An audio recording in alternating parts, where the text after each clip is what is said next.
దత్తాయపల్లి గ్రామ ప్రజలందరికీ నమస్కారం. నేను జేరిపోతుల కరుణాకర్. స్థానిక సంస్థల ఎన్నికల్లో భాగంగా తెలంగాణ ప్రభుత్వం నిర్వహిస్తున్న స్థానిక సంస్థల ఎన్నికల్లో భాగంగా గ్రామ పంచాయతీ ఎన్నికలు నిర్వహించడం జరుగుతుంది తెలంగాణ ప్రభుత్వం. అందులో నేను దత్తాయపల్లి గ్రామ పంచాయతీ ఎస్సీ జనరల్ రిజర్వేషన్ రావడం జరిగింది. దాంట్లో నేను కాంగ్రెస్ పార్టీ బలపరిచిన సర్పంచ్ అభ్యర్థిగా దత్తాయపల్లి గ్రామ పంచాయతీ సర్పంచ్ అభ్యర్థిగా బరిలో ఉన్నాను. నాకు ప్రస్తుతం కత్తెర గుర్తు ప్రభుత్వం కేటాయించింది. ప్రజలందరూ కూడా కత్తెర గుర్తుపైన ఓటేసి గెలిపిస్తారనే పూర్తి విశ్వాసం నాకుంది.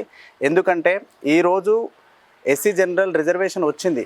దీనికంటే ముందే అనేక రకాల సమస్యలపైన నేను మాట్లాడిన, అనేక రకాల సమస్యలపైన నేను కొట్లాడిన, ప్రజలకు చాలా దగ్గర ఉన్నా, ప్రజలకు ఏ కష్టాలు వచ్చినా, ప్రజలకు ఏ సమస్యలు వచ్చినా ఆ సమస్యలపైన గ్రామంలో ఉన్న అధికారులను కానీ, గ్రామంలోకి వచ్చిన ప్రజాప్రతినిధులు కానీ మనం ప్రశ్నించడం, ఆ సమస్యల పరిష్కార దిశగా వెళ్ళే విధంగా ప్రయత్నం చేసినాం. కాబట్టి ఎప్పుడైతే ఎస్సీ జనరల్ రిజర్వేషన్ వచ్చిందో ప్రజలందరూ కూడా జేరిపోతుల కరుణాకర్ సర్పంచ్ అయితే బాగుంటుందని అని నిర్ణయం తీసుకున్నారు. మనని సర్పంచ్గా గెలిపించే దిశగానే ప్రజలు ఆలోచిస్తున్నారు.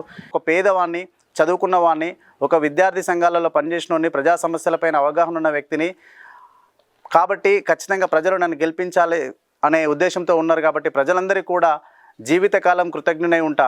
ప్రజలు తీసుకునే ఒక్క నిమిషం వేసే ఓటు చాలా బలమైనది. ఆ నిర్ణయం చాలా బలమైనది, చాలా దృఢమైనది.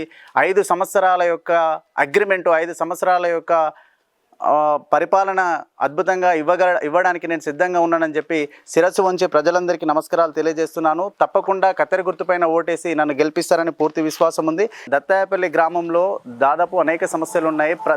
ప్రప్రథమంగా నీటి సమస్య ఉంది.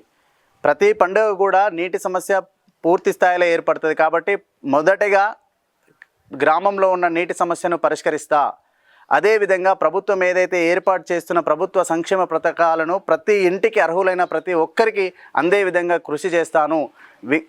వృద్ధుల కోసమైనా, వికలాంగుల కోసమైనా, వితంతుల కోసమైనా ప్రభుత్వం కేటాయిస్తున్న పెన్షన్లు కానీ, లేదా రేషన్ కార్డుల విషయంలో కానీ, డ్రైనేజీ వ్యవస్థ కానీ, లేదా రోడ్లు కానీ, వీధి లైట్లు కానీ, ఒక లైబ్రరీ కానీ, యువత చదువుకున్న తర్వాత గ్రామంలో గుడి ఎంత ముఖ్యమైనదో లైబ్రరీ కూడా అంతే, గ్రంథాలయం కూడా అంతే ప్రాముఖ్యత ఉంది. కాబట్టి ఒక గ్రంథాలయాన్ని ఏర్పాటు చేసే విధంగా పూర్తి స్థాయిలో ప్రభుత్వం యొక్క ప్రోత్సాహంతో, ప్రభుత్వం యొక్క సహకారంతో నేను ఇవన్నీ ఏర్పాటు చేసి ఒక భిన్నమైన ఆలోచనతోటి ఒక కొత్త తరమైన ఆదర్శవంతమైన గ్రామంగా తీర్చిదిద్దడానికి నేను సిద్ధంగా ఉన్నా.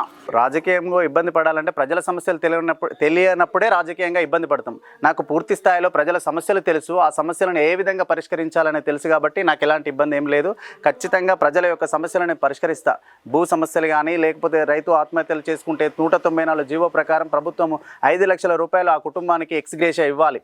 దాని మీద పూర్తి స్థాయిలో నేను పనిచేసిన అనుభవం ఉంది. కాబట్టి రైతులకు కానీ, వృద్ధులకు కానీ, యువతకు కానీ ఏ రకమైన పని చేయడానికైనా నేను సిద్ధంగా ఉన్నా, వాళ్ళకు ఉపయోగపడే విధంగా. ఉద్యోగం వైపు వెళ్తే కేవలం ఉద్యోగం మాత్రమే చేసుకోగలుగుతాం. ప్రజాసేవ చేయాలంటే కనీసం రాజకీయాలలోకి వచ్చినప్పుడు మాత్రమే మనం ప్రజాసేవ పూర్తి స్థాయిలో చేయగలుగుతాం. అధికారులకు, ప్రజలకు అనుసంధానంగా ఉండాలి. ఎప్పుడైతే ప్రభుత్వం అధికారులు ప్రజల దగ్గరికి వెళ్ళాలి. ప్రజలు అధికారుల దగ్గరికి వెళ్ళినప్పుడు, ప్రజల సమస్యలు పరిష్కరించినప్పుడు ఖచ్చితంగా అధికారులు ప్రజల దగ్గరికి వెళ్ళే విధంగా కృషి చేస్తాను. అందుకోసమే నేను రాజకీయాన్ని ఎంచుకున్నాను. రాజకీయంగా మనకు సర్పంచ్ అవకాశం వచ్చింది. ప్రజల దగ్గరికి అధికారులను తీసుకొచ్చి ప్రజల సమస్యలను పరిష్కరిస్తాను ఖచ్చితంగా. మల్లె పువ్వుల గొడుగు తీరు మా ఊరు తలుసుకుంటే తనివి తీరు, మల్లె పువ్వుల గొడుగు తీరు మా ఊరు తలుసుకుంటే తనివి తీరు, కోడి కూయంగానే ఆట నీరలేసి లాలా, మల్లె పువ్వుల గొడుగు తీరు మా ఊరు తలుసుకుంటే తనివి తీరు, మల్లె పువ్వుల గొడుగు తీరు మా ఊరు తలుసుకుంటే తనివి తీరు.